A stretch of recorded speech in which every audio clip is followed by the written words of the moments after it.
आपकी तरक्की मेरा गरूर तो मेरा वजूद आपकी पहचान क्यों नहीं। बहुत दिनों से अजहर ज़ेबा को उलझन में देख रहे थे। आज भी डिनर की प्लेटें समेटते हुए ज़ेबा को देखा तो अजहर को लगा जैसे ज़ेबा भी खुद में सिमटी जा रही है। सोचा आज ज़रूर बात करूँगा। अजहर बेडरूम में चले गए।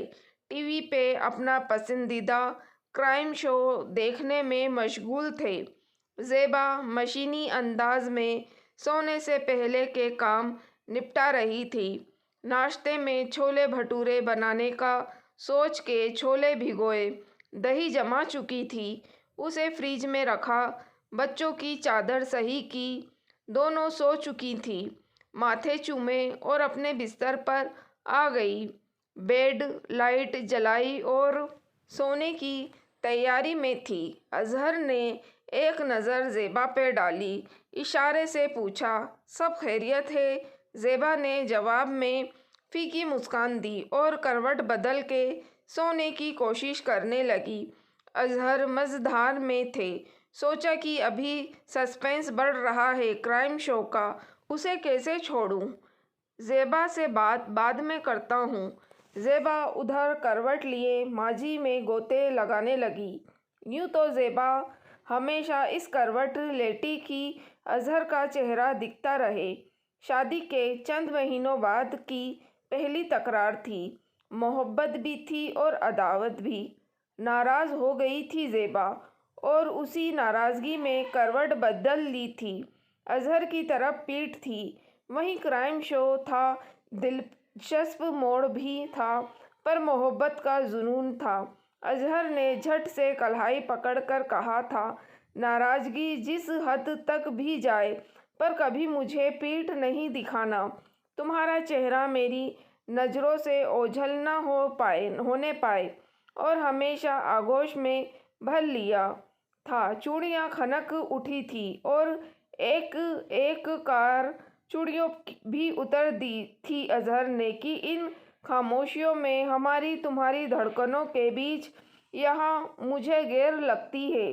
सारी नाराज़गी उस मोहब्बत के दीवानेपन में भूल गई थी ज़ेबा। पर अब तो कोई फ़र्क नहीं पड़ता अजहर को। ज़ेबा के चेहरे पर कई रंग आते जाते हैं। आँखों का काजल आंसुओं के साथ ज़ेबा के गुलाबी रुखसारों पे लकीरें खींच देती है। अक्सर पर प्याज काटते हुए आँखों से निकले पानी के बहाने बना देती है। अब ज़ेबा अब अजहर से कुछ कहती ही नहीं। कोई शिकवा नहीं, कोई शिकायत नहीं।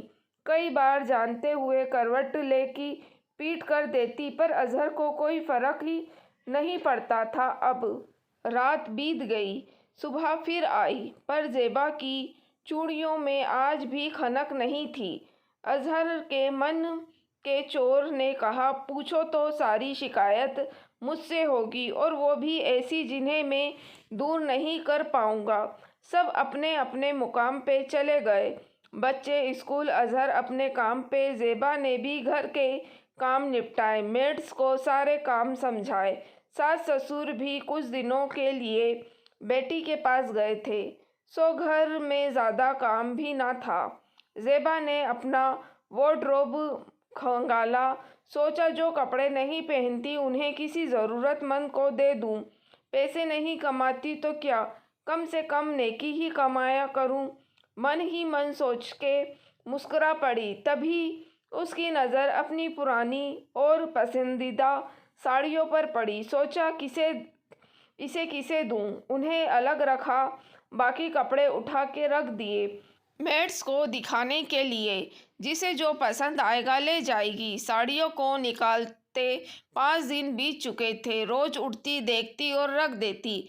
आज भी निकाला पर वापस नहीं रखा। अपने टेलर के पास पहुंची, साड़ियों का डिज़ाइन बनवाया और सिलाने को दे आई।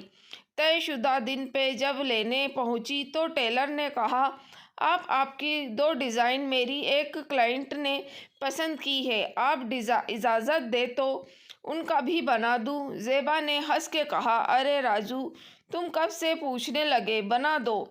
फिर राजू ने कहा, आपा उन्होंने भी अपनी 3 साड़ियाँ दी हैं और आपको डिज़ाइन करने को कहा है। जो कीमत आप कहोगी वह देगी। ज़ेबा के खोखले होते मन में जैसे हलचल मची हो, ठीक वैसे जैसे ठहरे पानी में पत्थर मारने पर होती है। ज़ेबा की आंखों उस खुशी का इजहार भी कर रही थी, साथ ही बेचैनी का मुजाहरा भी कर रही थी। ज़ेबा ने कहा, ज़रूर कर दूंगी, पर कैसे जानूंगी उन्हें पसंद आएगा या नहीं। खैर, ज़ेबा ने साड़ियाँ देखी और सोचा समझ कर डिज़ाइन कर दिए। वो क्लाइंट बेहद खुश हुई। हर ड्रेस की डिज़ाइन नायाब थी। साथ ही ज़ेबा को 1500 रुपये दिए ड्रेस डिज़ाइन के लिए। वो छोटी सी रकम जैसे ज़ेबा की ज़िंदगी की नई शुरुआत थी। राजू के लिए भी आसानी थी। उसने धीरे धीरे कई ड्रेस डिज़ाइन करवाई और मुनासिब रकम दे देताई। ज़ेबा ने कुछ पैसे बच्चों पे और शोहर पे खर्च किए, बाकी संभाल के जमा कर आई बैंक में। अब अपने मौके में भी तोहफे बेखौफ दे देती, पर अब दिल और मांग रहा था, ख्वाहिशें करवट ले रही थी। सोचा क्यों ना अपना बुटीक चलाऊं, पर अजहर वहाँ तो तैयार ना होंगे, इजाज़त तो दूर सुनेंगे भी नहीं। बस यही बात ज़ेबा को परेशान कर रही थी। फिर भी हिम्मत कर ज़ेबा ने अजहर से अपने दिल को दबी ख्वाहिश रख दी। अजहर से बताया यह बैंक अकाउंट और पैसों के बारे में। अजहर ने मुंह बरोसना ही चाहा था, पर ज़ेबा ने बोलना जारी रखा। ज़ेबा ने कहा, अजहर, आपकी जब तरक्की होती है तो मैं खुश होती हूँ। आपकी तरक्की मेरा गुरूर है, तो मेरा वजूद आपकी पहचान क्यों नहीं। मसला यहाँ नहीं कि मैं घर चलाने की बात कर रही हूँ। अगर मेरे हुनर से चंद पैसे जुड़ जाएं तो आपकी अना को ठेस क्यों पहुँचती है। बात पैसों की नहीं, मेरी पहचान की है, मेरे वजूद की है। मैं भी कुछ हूँ, इस प्यास को बुझा जाने दीजिए। मैं ना आपकी बराबरी कर रही हूँ ना करूँगी, बस मुझे भी आसमान छूने की इजाज़त दे दीजिए। ज़ेबा अजहर को देखते हुए कहती जा रही थी। अजहर ने भी तो हमेशा से चाहा था कि उनकी बीवी की अपनी एक पहचान हो, पर घर में बढ़ते घरेलू मसाइल के चलते उन्होंने ज़ेबा के ही पर कुतर दिए। बैंक में अच्छे ओहदे पर थी ज़ेबा, पर शादी के शुरुआत में ही कान भर दिए गए थे कि अपने पैसों का गुरूर है, इसे जताती है कि घर इसके पैसों से चलता है। बस फिर क्या था, ज़ेबा की लाख सफाई काम न आई। मन में दरारें पड़ ही गई।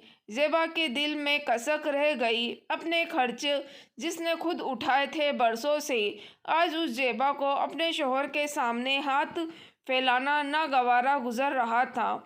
यूँ तो हक था अजहर की कमाई पर, लेकिन सास के तानों से उसे हक पे हक जताने से गुरेज करती वहाँ, और अजहर से दूर होती गई। मन की कहती नहीं तो अजहर समझ भी नहीं पाते, पर आज अजहर ने खुद को ज़ेबा के लिए खड़ा किया और खुशी खुशी बुटीक खोलने की इजाज़त दे दी। बुटीक खोलने की जगह और बाकी लोन का काम भी करवाया। ज़ेबा ने भी अपना वादा खूब निभाया। घर को पूरा वक्त देती, बच्चों को स्कूल पहुंचा के ही बुटीक पे जाती, उनके आने से पहले वापस आ जाती, शाम को फिर 2 घंटे जाती, बाकी काम राजू और उसकी टीम संभालती। दोस्तों, अगर आपको कहानी पसंद आई है तो प्लीज़ आप मेरे चैनल वॉइस ऑफ नीलोफर को सब्सक्राइब ज़रूर कीजिएगा और मेरी वीडियो को लाइक और शेयर भी ज़रूर कीजिएगा। Thank you for watching.